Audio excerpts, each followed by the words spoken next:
请听韩语节目。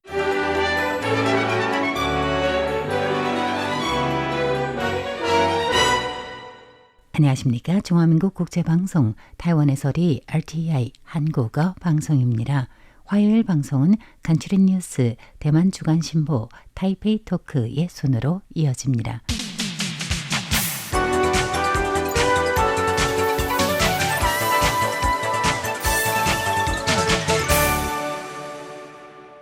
간추린 뉴스 오늘의 주요 소식입니다. 미국 국무부는 라이칭더 총통이 경유 형식으로 미국을 방문할 것으로 알려진 것과 관련해 이 같은 방문은 그간 흔하게 있었던 일이라면서 미국의 오랜 정책과도 일치한다고 강조했습니다.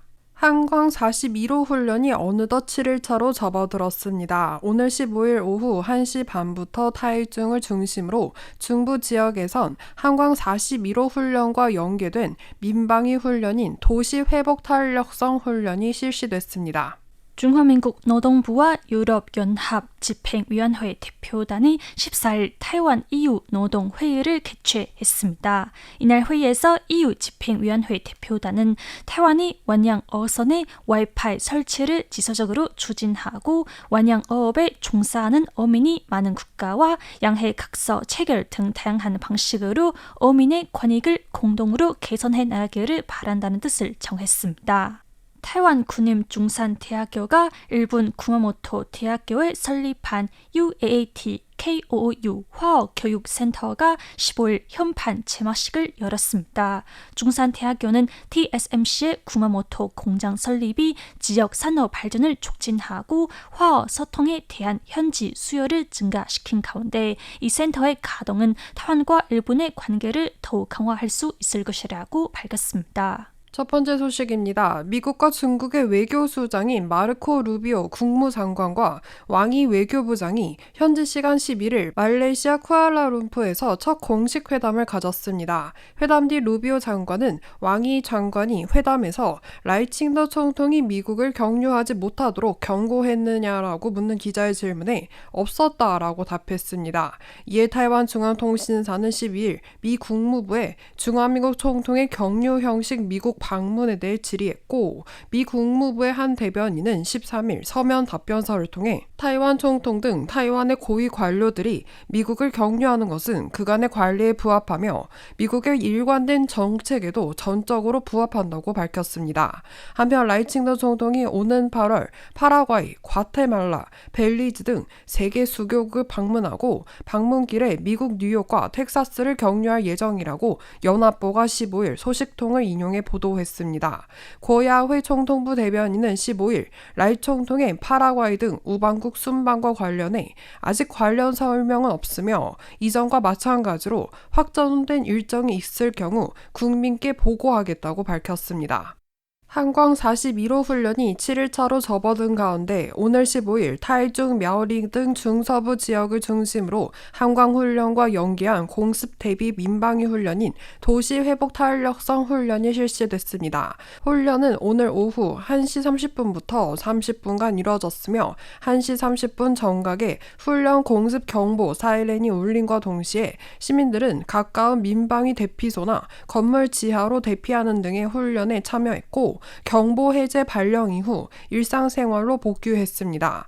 도시회복탄력성 훈련은 매년 한광훈련과 연계해 진행되던 공습 대비 민간 방공 훈련인 완안훈련과 민안훈련을 통합해 도시회복탄력성 훈련으로 재편한 것으로 공습 상황에서 국민의 대응 역량을 점검하고 강화하는 것을 목표로 하고 있습니다. 이번 훈련은 오늘 18일까지 나흘간 전국을 4개의 권역으로 나눠 순차적으로 실시됩니다.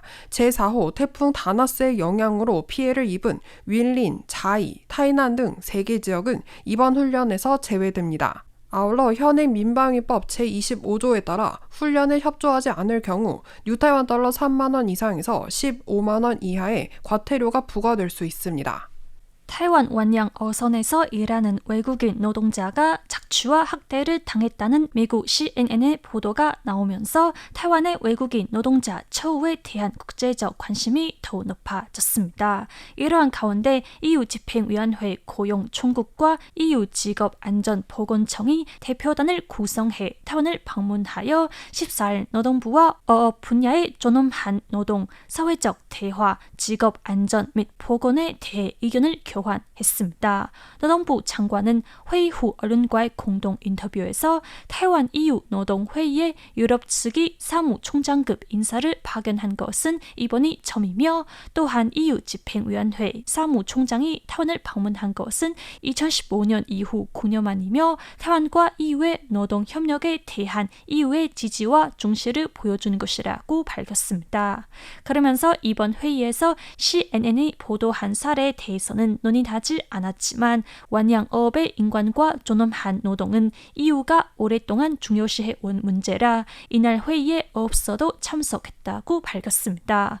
노동부 종합계획사 사장은 이날 회의에서 타이완 측은 어업 및 인권 행동 계획의 이행 결과와 공정한 채용 기준을 공유했고 유럽 측은 존엄한 노동에 대한 EU의 진전과 어선 내 와이파이 제공의 모범 사례를 공유했다고 설명했습니다.